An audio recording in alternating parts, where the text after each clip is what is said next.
Welcome back to Forza Horizon 4. It is officially a brand new season in Forza Horizon 4.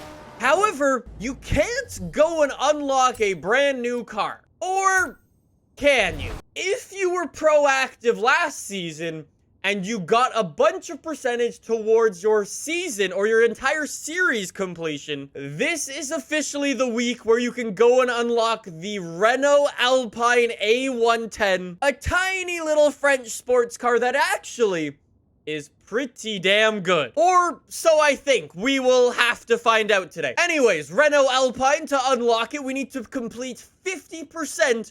Not in the season, but in the entire series. Before we go and unlock it, though, Forzathon shop. Hey, it's my buddy, Brad the Birdie Jeep Wrangler. This is the thing that pops 3 wheels, or a tire into the air and drives on 3 wheels. Fun fact, this car in real life is currently for sale, so if you have a lot of money and are interested in a Jeep, call up Brad the Birdie, because you can buy that. So, 50% in the entire series. Let's go. Come on. Are we going to be at 49 or are we going to be at 50%? Yes! Series 17 complete. That took us an hour of work today, but it also took us a lot of work a couple of days ago. But now we officially have it. The Renault Alpine. Sorry, the Alpine A110. Don't say Renault or you will offend the pedantic people. Oh, it is gonna be under its own brand under Alpine. That's actually interesting because the old one's all the way down here under Renault. 1973 Renault Alpine A110. That is the OG car that spurred the new one. It's got 250 horsepower, which isn't a lot. It's got a 1.8 liter 4-cylinder engine, which is kind of sad, but it does only weigh 2,400 pounds. I don't know if it's just me, but it's not a looker. It's actually very wide. Yo, it's super wide. Look at those rear fenders. That is a thick booty. I don't know. Anyways, it's based off the old one from the 1970s. So let's give it a go, see how it drives. Them tail lights are from a 918.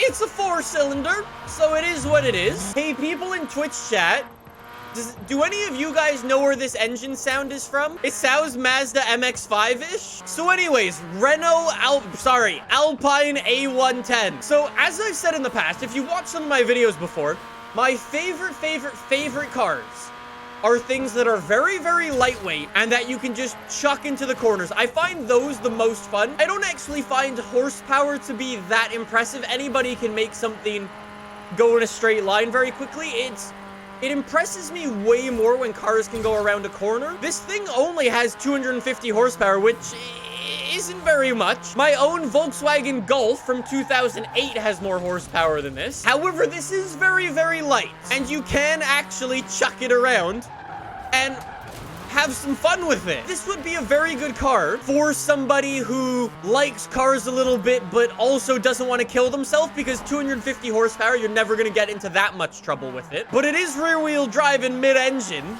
and you can, like, chuck it about. Anyways, let's take it off to a little race. Look at this.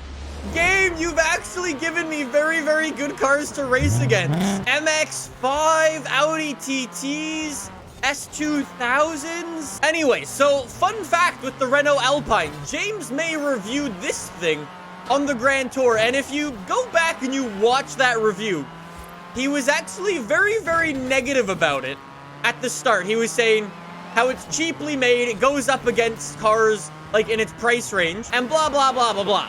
Some very, very good cars. And he said if you were a sensible person, you would go for any of those. However, the Renault A110 is just an amazing car, and it's so light, and it's so good to drive. James May actually bought one. How's the interior on here, actually? Oh, the interior's not bad. It's got a big iPad stuck to the middle, which is kind of meh. I don't like it when manufacturers do that. Build something that actually integrates. That, like, dash in front of you, I like it. Not bad. Saying all of this, I think you might be able to tell the one downside of the Renault Alpine A110. Like I was saying, it only has 250 horsepower and it's very, very lightweight, but that's still not enough to be able to actually make any moves and overtake anybody. So, I mean, I guess long story short with this, it's a very good starter sports car. The biggest problem with owning a Renault Alpine A110 is that you will constantly have to explain what a Renault Alpine A110 is. That's a very, very good point. I have that exact same thing with both of my cars. I have a Volkswagen Golf R32. They go, what's that? And then you have to get into a whole big thing. No, it's not a GTI. It's all-wheel drive. It has a V6, kind of. And then the same thing with a pickup truck. I have a Ford F-150 Raptor. Oh, so you do construction work? No, but it's a racing truck. It's built for the Baja. And they go, what's the Baja? And then you're into an hour-long conversation, and suddenly you have no friends left and your wife has left you. So we have our little stock 1.8-liter four-cylinder. We can swap in. I'm expecting a Turbo Rally. Turbo Rally 1.6. It has more horsepower, and it'll sound like a rally mon. I think this is a fantastic choice. It's gonna go do-do-do-do-do-do. Back in the day, rally cars were rear-wheel drive, so rear-wheel drive is what we're gonna do. We could have had some brilliant body mods. Where's like my hood lights or my mud flaps, but no, you give me an obnoxious rear wing. Anyways, if I'm trying to turn this into what the Renault Alpine should have been, which is a rally car, I need rally tires. As per usual, we've got some fantastic some mediocre engine spacers. Oh, wait, we've got drift suspension.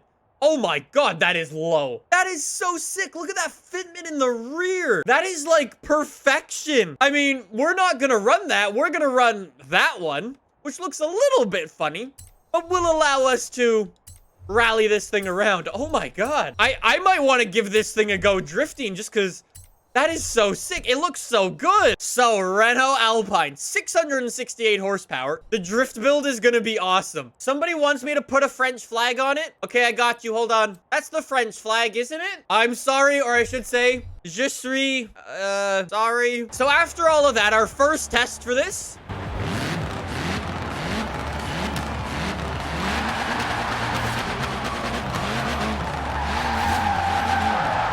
I've spun it. Man, I'm gonna take this thing off-road. I'm gonna have no grip. I have a feeling I'm never gonna get a win. Oh, I'm against the Porsche Cayman Boxster, Coxter, whatever it's called. Oh, and I've already been left for dust.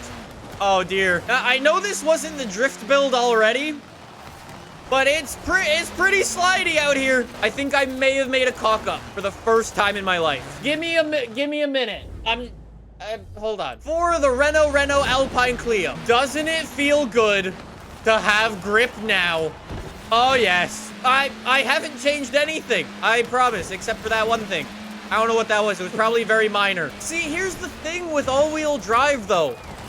It's kind of a bit, like, too predictable and too easy to drive now, because I can just, like, chuck it through. Yo, Mr. Audi man's giving me a run for my money. What is this? Audi Quattro versus Renault Alpine?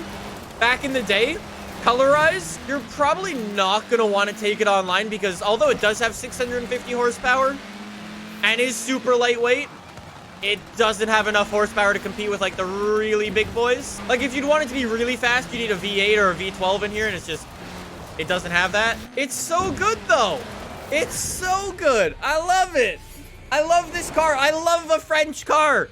Things I never thought I would say. Oh, wait, Baron says this car and the Audi Quattro never actually raced each other. It was the 1970s and the 1980s, respectively. Imagine. Use your imagination. It's actually a fantastic car.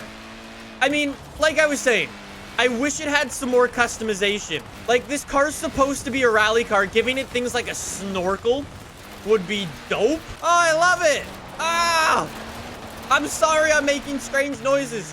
I'm just really, really happy with this car. If I want to be a drift car, obviously I need to be a rear-wheel drive. I could keep that engine in, actually. The Turbo Rally is just like a good-sounding engine, so why not? I only have race tires, drag tires, and off-road tires, so the stock tires it is. It's nasty low.